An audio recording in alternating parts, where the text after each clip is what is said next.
So I've got 350 feet of 12.3 extension cord here, and my voltage tester. So from cam 3, we're about 500 feet from the shop. Cam 4, 750 feet. And then after that, we're actually at the solar panels, batteries. But because again, I'm putting this out in the country in Vermont. I'm be 150 miles away, so I want to check on the stats. I'm not going to be able just to run out there, so having it. Okay, so here's the Wise cam. It's not easy to read as it is, but when I was out there, I tested this. If I turn the light on, I think it's let me go get back inside. See my garden over there. Alright guys, so I'm out here. It's the follow-up in my last video where I was showing you the enclosure for my batteries and the electronics for my Trailcam solar powered Wi-Fi setup. So I'm gonna go ahead and turn this around and I'll show you the wiring I have so far. Okay, so this is a bit of a mess, but it's just loosely wired for right now because I'm still testing. I'll come back and I'll clean up everything after. So what I have is, again, these are my winch batteries from an earlier video. I'm just using them right now for testing these trail cams, these Wise cams. These are overkill because these are the 150 amp output. So I have this wired in series right now. You can see positive to positive, negative to negative. Off the negative, I have it coming into my shunt. And off of here, there's a little data cable, which gives us our output. So you can see I'm getting 13.4 right now. Oh, that's 0.32. Oh, that's probably I'm using just like a little bit, like a third of a watt to power this. I think 300 milliwatts or something like that. And then on the other side of the shunt, I've got my negatives to all my loads. So here I've got this guy. This is like just a cigarette lighter adapter. Actually, I didn't realize this, but it has voltage on it, which is kind of nice because I don't know if I'm gonna, this goes in my winch. I don't know if I'm gonna sacrifice this to put in there. I might end up getting another one because I kind of like it. But at the very least, if I don't, I've got voltage. So I've got a cigarette adapters and USB because I'll probably run some of this stuff on DC to avoid the inverter. So that's the first load.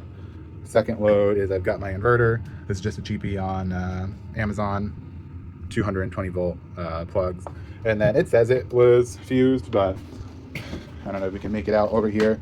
I had taken this apart, and then the end of the cigarette adapter, there's no fuse in there. So I don't know, I didn't feel great about that. So I had ordered one of these in a 30 amp for something else, and then I was like, oh, let me get another one of these breakers. So this is my 60 amp. Actually, let's go ahead and turn that on.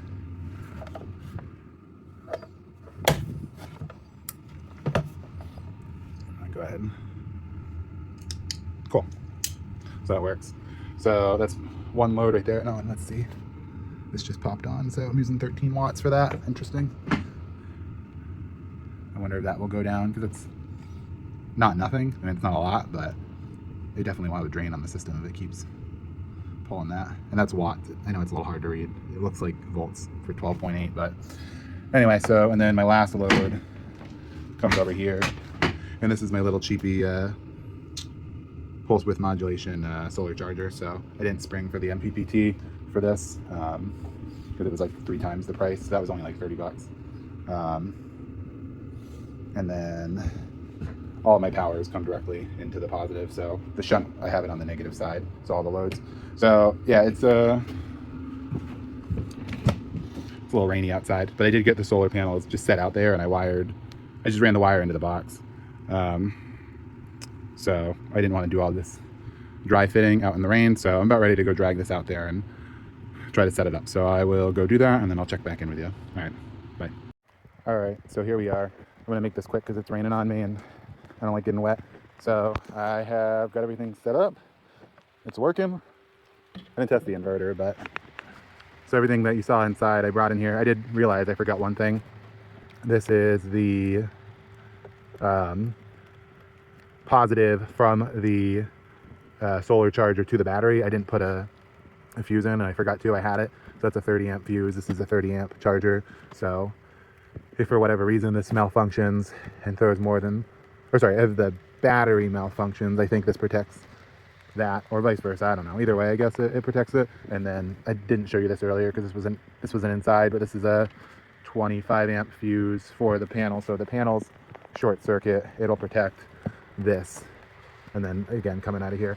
And then the other thing is I put my camera in here. I actually wired that in just to DC for now. That only went from like, so there was, I don't think you guys can see it. Yeah, okay.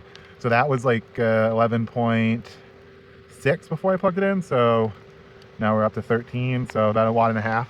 So, and if I turn that, so I'm not using the inverter right now. I should probably turn it off, but let me go ahead and close this up and turn you guys around.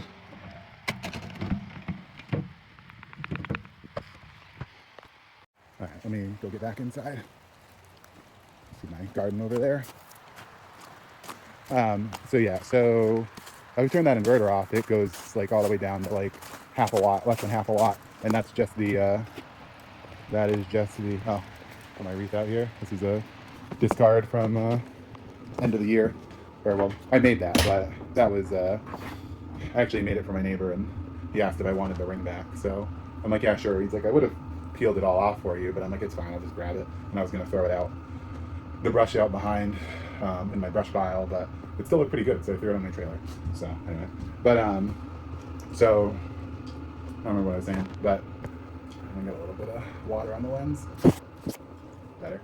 Okay, so yeah, so the inverter was like, without the camera, it was like 11.6 watts, and if I turn that off and I just, the only power that's, or sorry, 11.6 watts with the inverter and the DC adapter, the cigarette lighter adapter, that when I turn that off, it goes from 11.6 to like 11.1, so it's using like half a watt. And then when I turn the inverter off, it goes down to like a quarter of a watt, and then it's just the display, the battery monitor. So that takes, you know, like a quarter of a watt, maybe even less, like an eighth of a watt. So the inverter takes a lot. And then I just told you, or I already showed you, the Wisecam takes like a watt and a half. So there's an overhead from running that inverter. I don't know if that's the only overhead, because there's an efficiency as well. Maybe that is the inefficiency that I'm seeing, but I know that, you know, if I want to run 10 watts of AC, you know, I'm probably only getting like 90% efficiency. So I'm probably, or sorry, if I'm using 10 watts of AC, I'm really only getting like 9 watts of DC.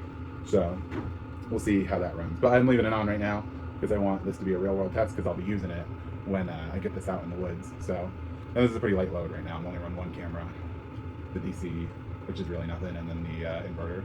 So, and I didn't plug this in. I just barely plugged this in now, and you saw it was kind of, sun's going down.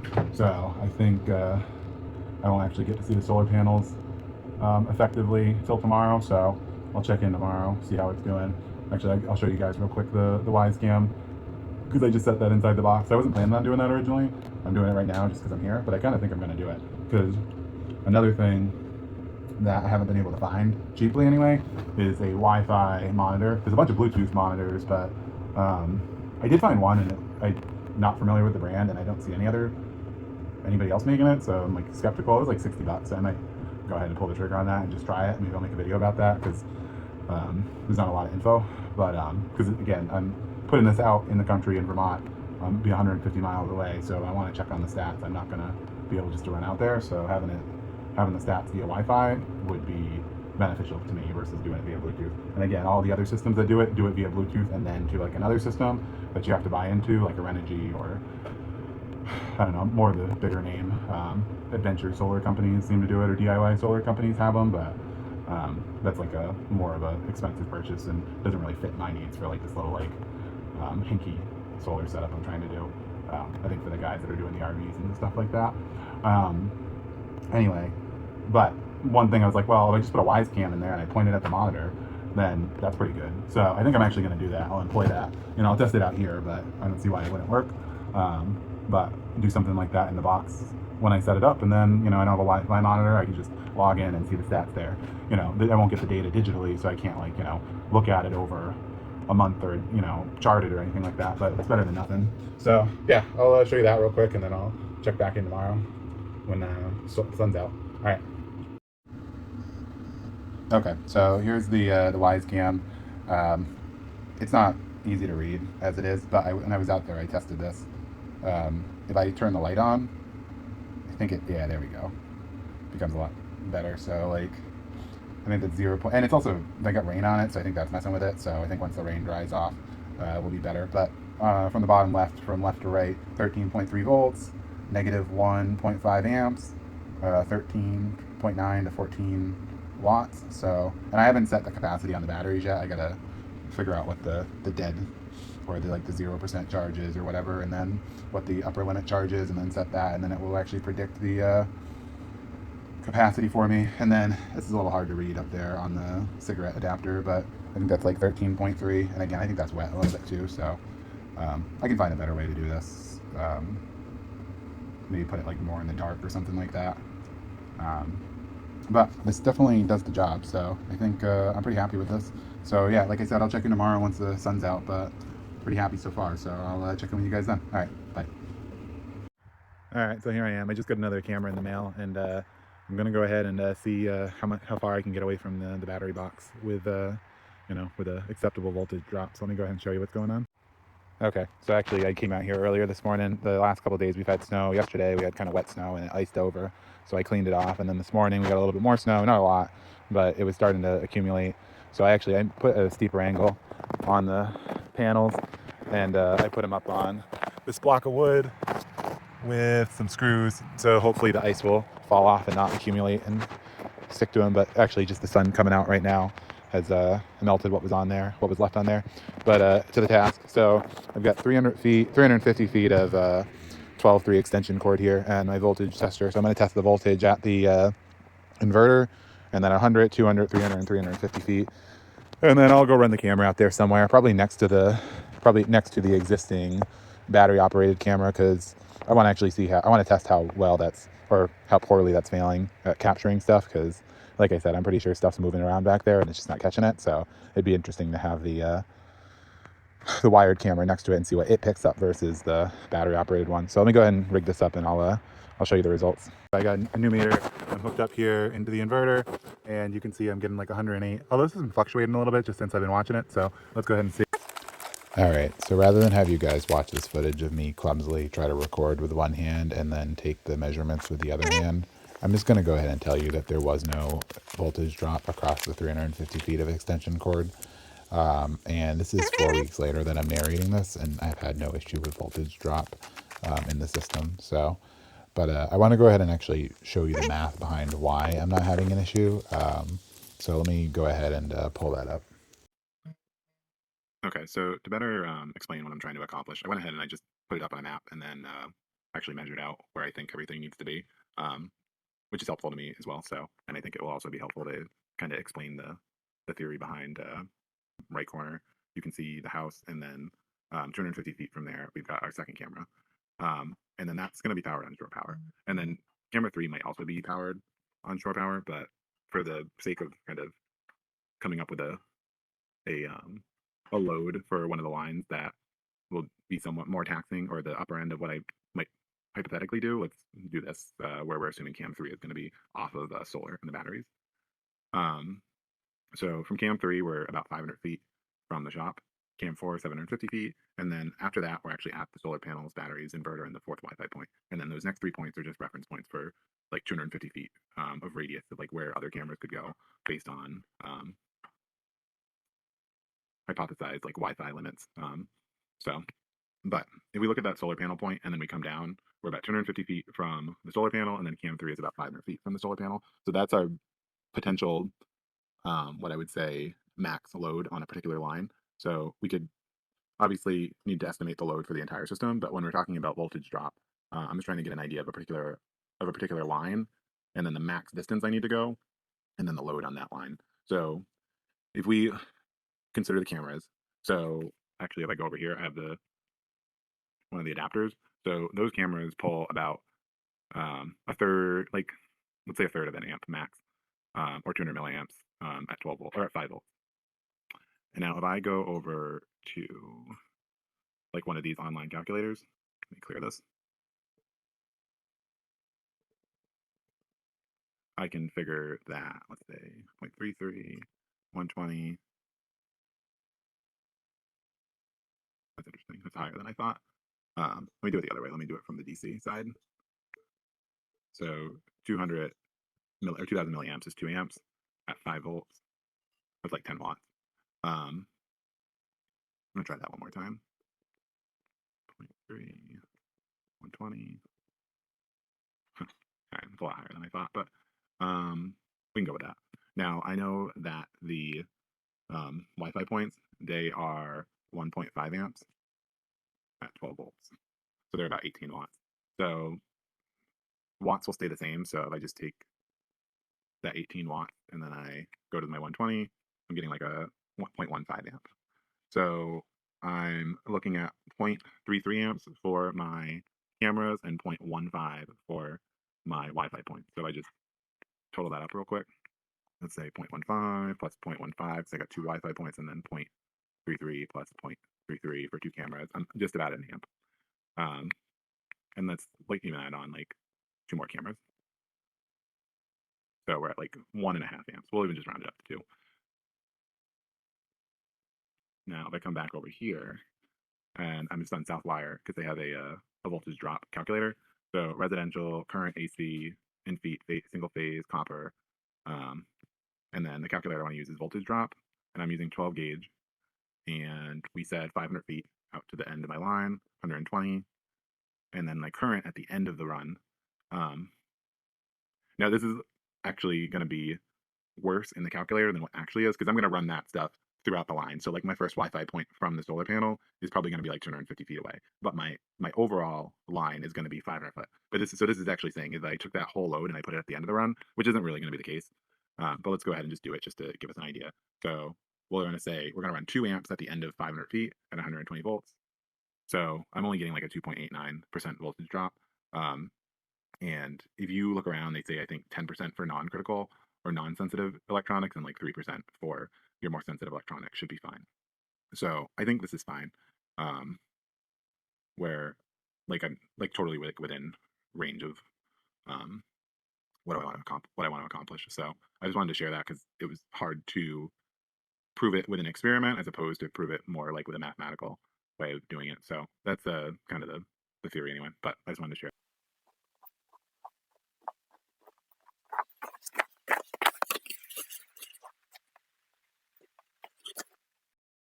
Okay, so everything seems to be working. I actually just turned the light on, spotlight, because I've had issues with that. I've actually tried to run these cameras off a pigtail before, so I had one USB power, and I tried a bunch of different power supplies, the 2.4 and the 5s, and whenever I had them too, they're at, like at the peak of my house on the front side, but whenever it would detect motion, the spotlights would come on, and that must have just been too much draw that they both kind of like crapped out and then would reboot, so I had to turn the spotlights.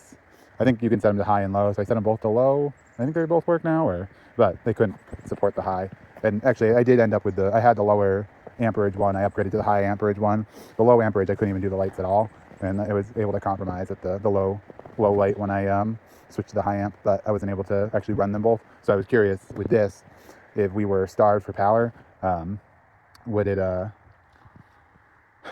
crap out like that other one did? So it's working. So I think what I'm going to do next is I'm going to go out here to a little battery operated one, if you guys can see it. There it is. So I'm going to go mount this right next to it because since we've had this now, I have been able to see the track. So that's also why I'm kind of positive on why this isn't working as well. But I have coyote tracks maybe like twice a week. They come up over that ridge there by that cart and then over by the corner. They always seem to kind of follow the same path. And then I actually grabbed some I was taking the dog out maybe like a week or two ago in the morning, and they were I saw them. They were traveling through here along the backside, and they went like right underneath that camera, like not right underneath it, but like within like 30 feet. So I should have picked them up. But so yeah, I'm gonna go drag this line out here. It's not gonna be pretty because this isn't permanent. This is more just testing to head up to Vermont. But while I have it, I want to get some extended testing. So let me go do that, and then that'll probably be it for this video. So let me go do that. All right. Bye. Oh, one more thing. I have this, I think this is like 43 feet of USB-A to micro. So I wanted to test that, and I turned it, I plugged it back in, I turned the spotlight on, it seems to be working. So that brings me almost to about like 400 feet. I mean, 350 feet of AC line and then another 43 feet of DC. So that's pretty good. I'm pretty happy with this because the other thing I was just looking at, I started mapping this out on like a Google Maps kind of thing, like where exactly all the points were going to be. And to actually get to the backfield is like 1,000 feet. So that kind of messes up my plans a little bit because if I want this, well, two things actually. I saw this pretty cool video on YouTube that got me thinking about it. It was about where shadows are in certain points of the day, and they were showing this video of someplace out in like Norway that's like in a valley that's like dark, like 260 days of the year or something like that. And they found it with this. They're using this like online like map that shows like where shadows are during different points of the day. So that got me thinking. So then I was like, oh, let me go see like where's the best place to put this, because after watching the performance on this for a few days, I can see you want to optimize it. Like actually, I had the camera set to record every hour on the hour from like, I didn't set it up till mid part through the day, but from 5 a.m. to 9 p.m. Just to account for like when the days get longer. But my peak, and then granted there was a little snow on here this morning, so when I came out, I was pulling like actually I don't think I've gone over the performance of the electronics yet. I should probably do that, but and I'll do that later in the video. I was pulling, forget, it was like half an amp, and then I cleaned it off, and maybe I got up to like almost 2 amps or 3 amps. I don't actually, you know what, honestly I don't remember, but around like 11 a.m. I think I was pulling like 10 amps or maybe 5 amps, and then 12 I was pulling like 10, and then 1 it started to degrade again, and it's kind of going downhill.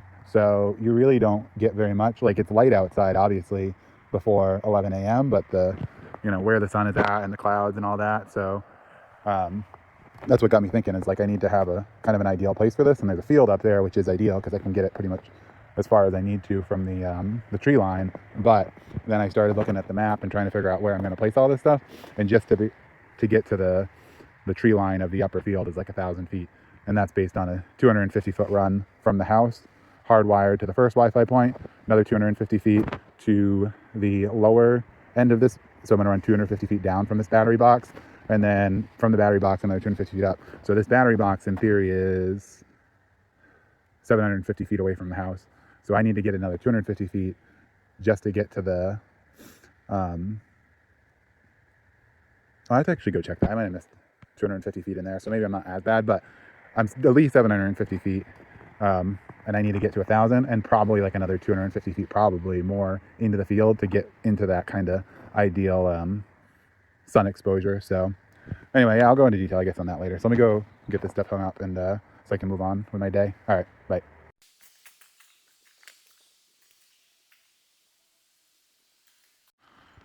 All right, so there we go. I got the 2 cameras set up now, so this will be a pretty good test to see if one picks up something and the other one doesn't. Now granted, I was thinking about this, if the hardwired camera picks up something, the spotlight's going to come on, and it'll trigger the other one, which is fine. I mean, because I've really not picked up barely anything with that. So if we start picking up a bunch of stuff all of a sudden, and so does the wireless camera, then I'm not gonna, I'll still be unconvinced.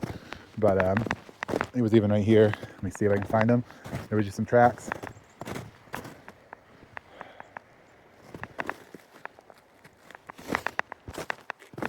They were a little bit older, but anyway. So yeah, so I think that's probably it for the camera setup. I've run it over.